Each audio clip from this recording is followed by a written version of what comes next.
नमस्कार प्रेक्षकांनो.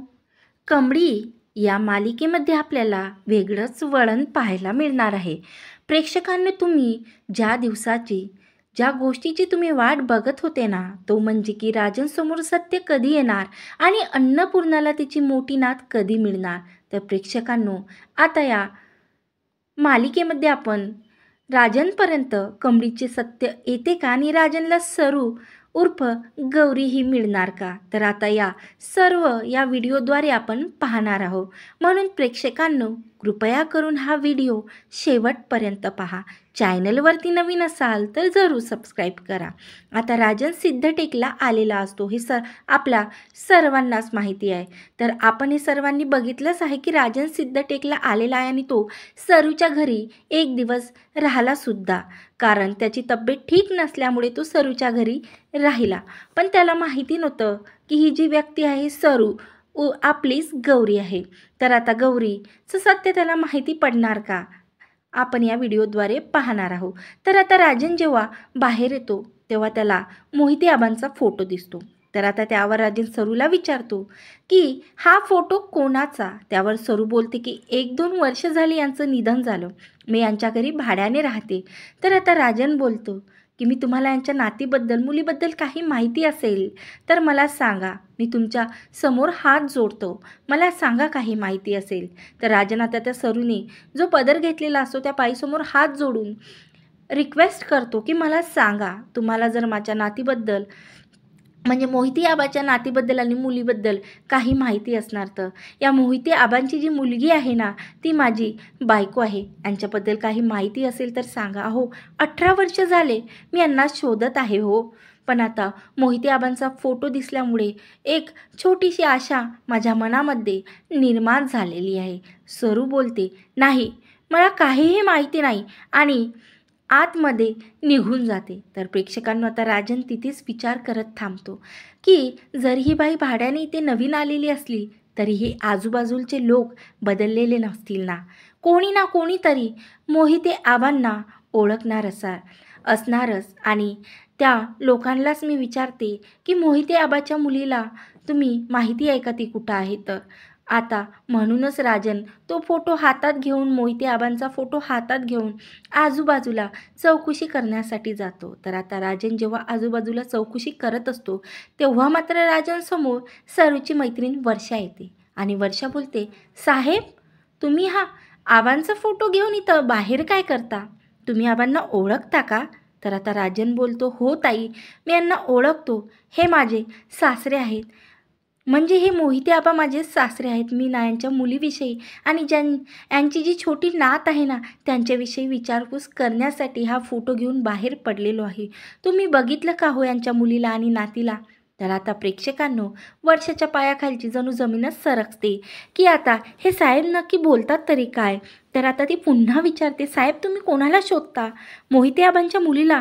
तर आता पुन्हा राजन बोलते की मी हे आबा मोहिते आहेत ना, यांची एक मुलगी आहे, त्यांना शोधतो. ती मुलगी, या मोहिते आबांची मुलगी माझी बायको आहे. त्यांची मुलगी आहे, तिला एक छोटीशी म्हणजे आबाजीला नातसुद्धा आहे. तुम्ही बघितलं असेल तर मला सांगा ना. मी हात जोडतो हो ताई, मी 18 वर्ष झाले यांचा शोध घेत आहे हो. मला सांगा, तुम्हाला माहिती असणार तर.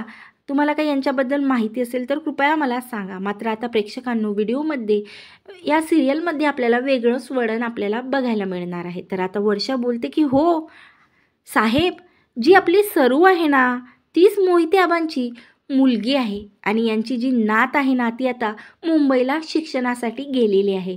पण तुम्ही सरूला आपली बायको का बोलता?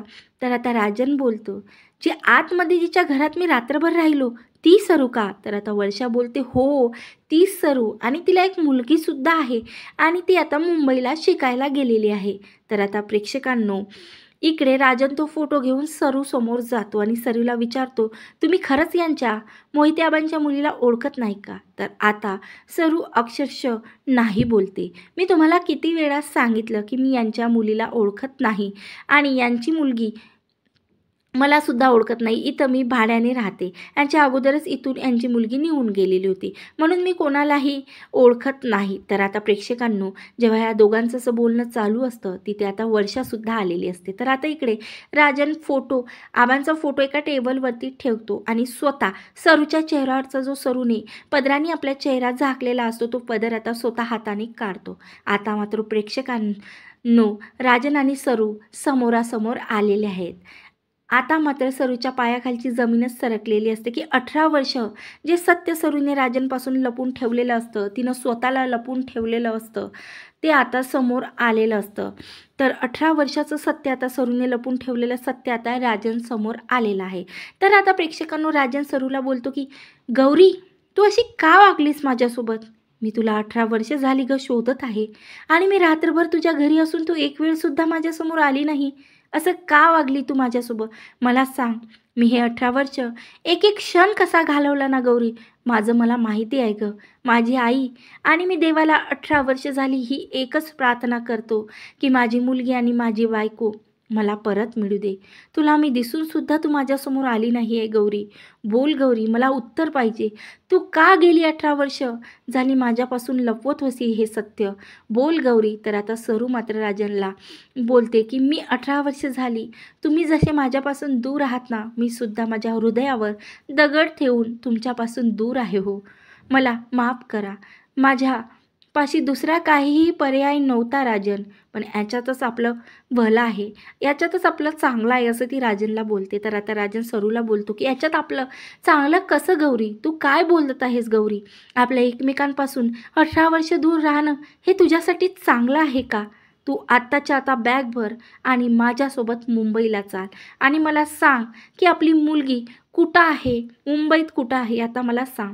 तर वर्षाताईने सांगितलेलं आहे की ती मुंबईला आहे. कोण आहे माझी मुलगी? गौरी, मला काही फोटो दाखव ना.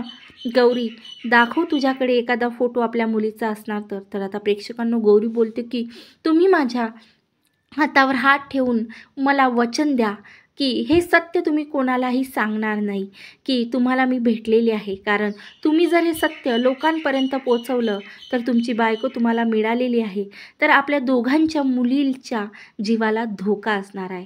राजन, म्हणून तुम्ही मला वचन द्या की मी जे सत्य तुम्हाला सांगणार आहे, हे सत्य, आपल्या दोघांच्या मुलीचं सत्य तुम्ही कोणालाही सांगणार नाही, आईला पण नाही. माझी शपथ घ्या आणि मला वचन द्या राजन. तर प्रेक्षकांनो, आता नाईलाजाने राजननी सरूच्या हातावर हात ठेवून सरूला वचन दिलेलं असतं की जोपर्यंत तू काही बोलणार नाहीस तोपर्यंत हे सत्य जे 18 वर्षापासून तू माझ्यापासून लपवलेलं आहेस हे मी कोणालाही सांगणार नाही. तर आता प्रेक्षकांनो, आपण आता गौरीमुळे गौरीच्या घरी असलेला कमळीचा फोटो आता कपाटातून गौरी काढते आणि राजनला दाखवते. तर आता राजन कमळीचा फोटो बघता क्षणी आता सरू बोलते की ही आपली दोघांची मुलगी कमळी आहे. हे आता उच्च शिक्षणासाठी मुंबईत गेलेली आहे. दोन्ही हातात तो फोटो घेतो राजन आणि गौरी ही आपली मुलगी आहे. बघ ना, मी तर हिला ओळखतो गो. ही कमळी आहे आणि ही सतत आपल्या घरी येत असते. आता ही किती गुणी मुलगी आहे हे मला माहिती आहे गं.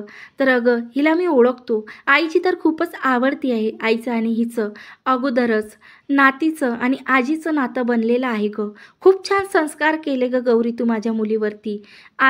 मी आतापर्यंत तिला ओळखूसुद्धा शकलो नाही माझ्या डोळ्यासमोर असून. देवाने माझी मुलगी माझ्या समोर आणली तरी मी तिला ओळखू शकलो नाही. आता मात्र सरू, तू मला खरंच खूप आनंदित केलेलं आहे. आता आपण मुंबईला जाऊ आणि मी हे सत्य कोणालाही सांगणार नाही, पण तू माझ्यासोबत मुंबईला चल आणि मी तुला वेगळ्या ठिकाणी ठेवतो, जेणेकरून तू कोणालाही तुझं सत्य कोणासमोर येणार नाही आणि माझ्या मुलीलासुद्धा मी जाऊन लवकरच भेटतो. तर सरू, माझ्यासोबत तू मुंबईला चाल, असं राजन गौरीला बोलतो. पण प्रेक्षकांनो, गौरी ही मुंबईला येण्यासाठी नाही बोलत असते. मी याच्यासाठीच तुमच्याकडून वचन घेतलेलं आहे की जे 18 वर्ष झाले मी सत्य लोकांपासून तुमच्यापासून लपून ठेवलेलं आहे, हे सत्य तुम्ही कोणासमोर येऊ देता कामा नाही. आणि राजन, तुम्ही मला पुन्हा भेटण्यासाठी सिद्धटेकला सुद्धा येऊ नका, एवढी माझी तुम्हाला हात जोडून विनंती आहे. माझ्यावर खरंच तुमचं प्रेम असणार ना, तर माझ्या वचनाचं तुम्ही पालन करा.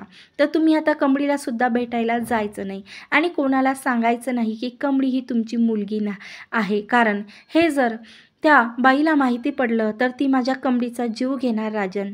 म्हणून तुम्ही मला वचन दिलं ते तुम्ही त्या वचनाचं पालन करा. तर प्रेक्षकांनो मात्र आता हे सर्व वचन घेतल्यामुळे राजन हा खूप दुःखी झालेला असतो. पण त्याला इकडे खूप आनंदसुद्धा झालेला असतो की 18 वर्षापासून ज्या व्यक्तीचा शोध तो घेत आहे ती त्याची मुलगी आणि बायको त्याला आज देवी आईच्या कृपेने मिळालेली आहे. तर प्रेक्षकांनो आता राजन नक्की गौरीला मुंबईला कसा घेऊन जाणार आणि राजन गौरीला दिलेले वचन पाळणार का? आणि कामिनीचे रागिणीचे सत्य आता राजन समोर येणार का? हे पाहणं खूपच रंजक आहे. आणि जेव्हा कमळीला कळणार की राजन हे तिचे वडील आहे तेव्हा नेमकं कमळी काय निर्णय घेणार हे पाहणं आपल्यासाठी खूपच रंजक आहे. त्यासाठी आपल्या चॅनलवरती अपकमिंग ट्विस्ट पाहण्यासाठी चॅनलला सबस्क्राईब करा. धन्यवाद. जय गजानन माऊली.